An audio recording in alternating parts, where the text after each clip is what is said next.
ideology you claim to hold, claiming that we all drug dealers with empty souls. Complications from several bullet wounds sustained Saturday night, September 7th. He was 25 years old. Shakur was shot 4 times after leaving the Mike Tyson boxing match in Las Vegas in a car driven by Marion Suge Knight, the head of his label, Death Row Records. The shots were fired from a Cadillac that drove up alongside Knight's BMW, but police still have no leads on a suspect or motive. Tupac had been on a respirator in the hospital and had 1 lung removed. Here's a look back on a turbulent life and career cut short.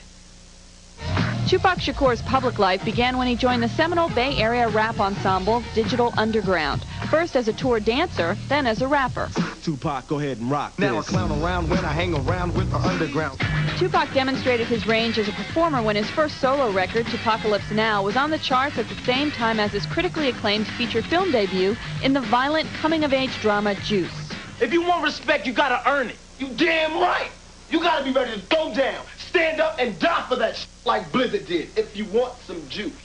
While he maintained a thug image, Tupac was a man of contradictions, recording sentimental raps in support of black women, including Brenda's Got a Baby and Keep Your Head Up. I know you're fed up, ladies, but keep your head up.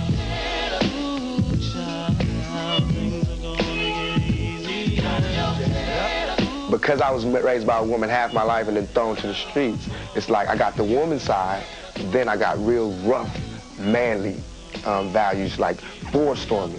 As Tupac's film credits grew with John Singleton's Poetic Justice, he faced the possibility of doing time for assaulting director Alan Hughes, who had dropped him from the cast of Menace to Society.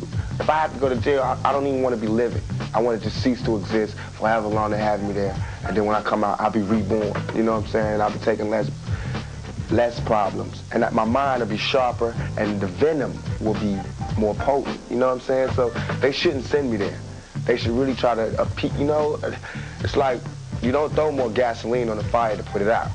What followed was a cross-country tour of courtrooms and jailhouses, 10 days in a Michigan prison for assaulting a fellow rapper with a baseball bat, an arrest for allegedly shooting 2 off-duty Atlanta police officers in which charges were eventually dropped, and sexual abuse, sodomy, and weapons charges in New York City.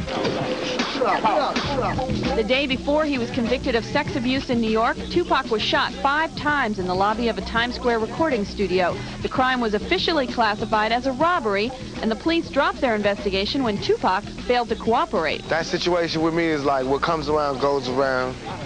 Karma, I believe in karma, I believe in all of that. I'm not worried about it. You know, they miss. I'm not worried about it unless they come back.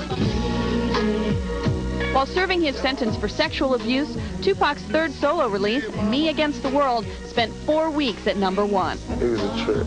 Every time they say something bad to me, I go, that's all right, I got the #1 record in the country. After 8 months, Tupac's case was appealed, and Death Row head Suge Knight promptly bailed Tupac out of jail and took the opportunity to sign him to Death Row Records. If you come to Death Row, you will see your art brought to a bigger plateau, and you will be paid one of these days, Death Row.